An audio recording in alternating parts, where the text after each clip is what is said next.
CM എന്തോ പറയാനുണ്ട്.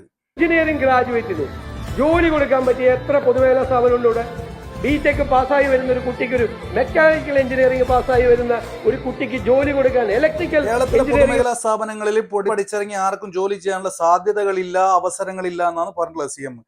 കേരളത്തിലെ ജെൻസി ആൽഫകളോട് പറയാനുള്ള ഇത് ഇയാൾ ഒരിക്കലും പറഞ്ഞ വാക്ക് പാലിക്കാത്ത ഒരാളാണ്. അത് മോഡിഫിക്കേഷനെ കുറിച്ചിട്ട് മോഡിഫിക്കേഷൻ നടത്തട്ടെ, ചെറുപ്പക്കാർക്കൊക്കെ അത് വലിയ ആഗ്രഹങ്ങളല്ലേ, അവരത് ഭംഗിയായിട്ട് കൊണ്ടു നടക്കുന്നതല്ലേ, അത് കൊണ്ടു നടക്കട്ടെ. അതിനെന്താ തെറ്റ്?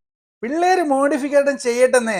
അപകടകരമല്ലാത്ത മോഡിഫിക്കേഷൻ ഒക്കെ ഓക്കെയാണ്. ഞങ്ങൾ അധികാരത്തിൽ വന്നു കഴിഞ്ഞാൽ മോഡിഫിക്കേഷൻ തകർക്കും, പൊളിക്കും. എന്നിട്ട് ഇന്നലെ ഒരു വീഡിയോ കണ്ടു, നിയമം തന്നെ ഓൾട്രേഷനൊക്കെ കുറച്ചാവാം എന്ന് പറഞ്ഞതുകൊണ്ട് മാത്രം അത് വെച്ചതാണ്. പക്ഷെ ഈ കഴിഞ്ഞ കാലഘട്ടത്തിലൊന്നും അതിന് ഫൈൻ ഉണ്ടായില്ല. പക്ഷെ ഇപ്പോൾ ആര് ഫോട്ടോ എടുത്തിട്ടാണോ, അല്ലെങ്കിൽ സർക്കാരിന്റെ തന്നെ പ്രത്യേക ഒളിക്യാമറ സംഘം ഫോട്ടോ എടുത്താണോ എന്നറിയില്ല, നമുക്ക് 5000 രൂപയാണ് ഒരു ബമ്പർ ഫിറ്റ് ചെയ്തതിന് ഫൈൻ വന്നത്. 5000.